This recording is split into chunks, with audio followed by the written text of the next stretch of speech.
Assalamualaikum warahmatullahi wabarakatuh. Selamat pagi. Marilah kita panjatkan puji dan syukur kehadirat Allah Subhanahu wa taala karena hari ini kita masih bisa melaksanakan pembelajaran walaupun secara online. Adapun pembahasan kita minggu ini yaitu menumbuhkan kesadaran terhadap Undang-Undang Dasar Negara Republik Indonesia tahun 1945. Jadi, apabila kalian mendengar dari kata Undang-Undang Dasar Negara Republik Indonesia tahun 1945, otomatis kalian sering mendengar daripada teksnya ataupun membaca teks daripada Undang-Undang Dasar Negara kita, yang mana pada setiap pelaksanaan upacara ya hari Senin kita selalu membaca daripada naskah teks daripada Undang-Undang Dasar tahun 1945.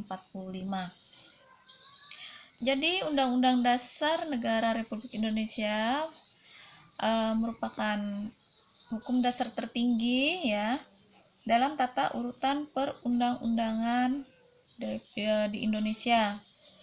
Jadi Undang-Undang Dasar Negara Republik Indonesia atau konstitusi ini merupakan hukum dasar tertulis atau yang dinamakan sebagai kodifikasi.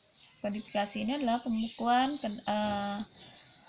undang-undang ya dalam sebuah buku. Jadi dari hukum dasar tertulis kita juga mengenal daripada hukum dasar tidak tertulis.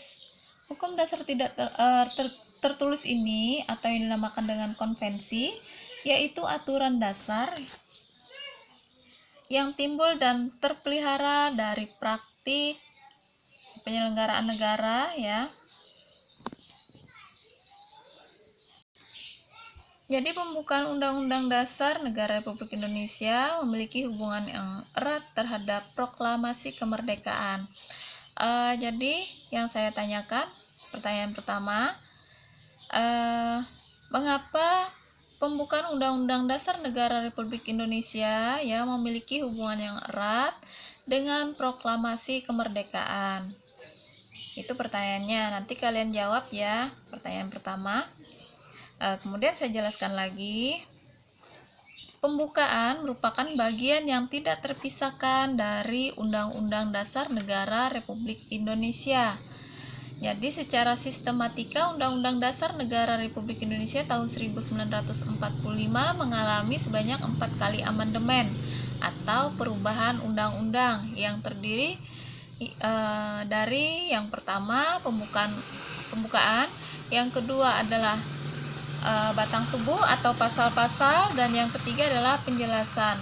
Jadi sistematika Undang-Undang Dasar 1945 setelah mengalami perubahan atau amandemen terdiri dari dua, yaitu pembukaan, yang kedua pasal-pasal. Jadi secara sistematika ketentuan Undang-Undang Dasar Negara Republik Indonesia tahun 1945 ditegaskan dalam pasal 2 tentang aturan tambahan, yaitu dengan ditetapkannya perubahan setelah diamandemen. Undang-Undang Dasar ya Negara Republik Indonesia terdiri dari dua, yaitu pembukaan dan pasal-pasal. Tentunya kalian sering mendengar dari kata proklamasi. Nah, pertanyaan yang kedua yang nantinya kalian jawab, apa makna proklamasi kemerdekaan bagi Indonesia? Itu pertanyaan yang kedua, nanti kalian jawab ya.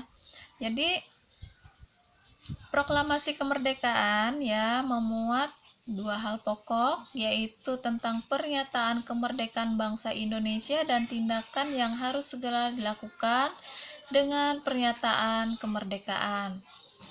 Nah, dari kedua pertanyaan pertama dan kedua nantinya ya kalian jawab di buku kalian ya.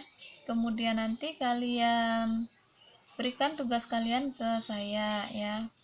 Setelah kalian kerjakan, tetap semangat belajar di rumah ya.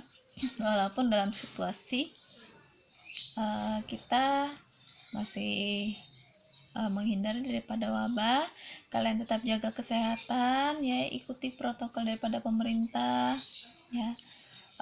Dan jangan lupa kalian selalu berdoa kepada Tuhan Yang Maha Esa agar wabah ini cepat berakhir ya. Nantinya setelah kalian jawab dua soal ini, kalian tulis juga daripada penjelasan saya. Jadi sekian dulu untuk pertemuan hari ini. Assalamualaikum warahmatullahi wabarakatuh.